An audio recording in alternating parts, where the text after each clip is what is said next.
दादा काय सांगाल, शेवटच्या अगदी काही मिनिटापर्यंत राष्ट्रवादी आणि भाजपा युती होईल का नाही या साशंकतेमध्ये फलटण तालुका होता, परंतु शेवटी घड्याळाला बरोबर भाजपाची साथ मिळाली. कोण म्हणलं तुम्हाला की असं होणार होतं? चर्चा होती. अजिबात. मुळातच लोकसभेच्या निवडणुकीनंतर आणि विधानसभेच्या निवडणुकीनंतर या तालुक्यामध्ये राष्ट्रवादी काँग्रेस, अजितदादा गट आणि भारतीय जनता पक्ष, माजी खासदार रणजितसिंह नाईक निंबाळकर आणि आमदार सचिन पाटील, हा माननीय शिवरूपराजे खर्डेकर, हा जो एकत्रित आमचा महायुतीचा घटक पक्ष आहे, ते आम्ही कायमच आमदारकी असेल, जशी आम्ही नगरपालिका असेल, त्याच परिस्थितीमध्ये आम्ही जिल्हा परिषद आणि पंचायत समितीच्या निवडणुकीला एकत्रित सामोरं जाणार.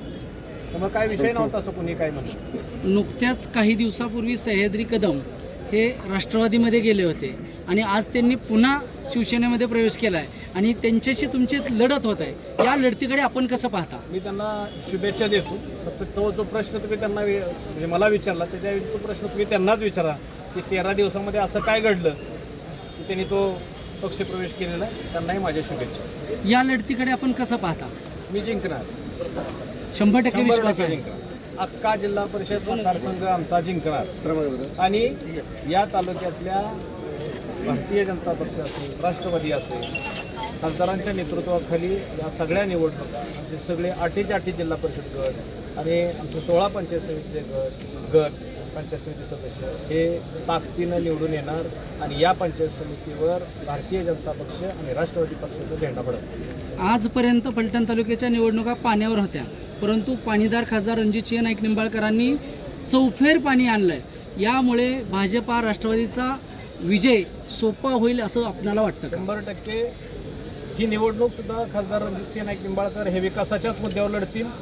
त्यांच्या नेतृत्वाखाली आम्ही सगळे कार्यकर्ते पुन्हा ही टीका टिप्पणी न करता ही निवडणूक या तालुक्याच्या विकासासाठी, या तालुक्यातल्या जनतेचे मूलभूत प्रश्न सोडवण्यासाठी ही निवडणूक आम्ही लढवणार आणि जिंकणार.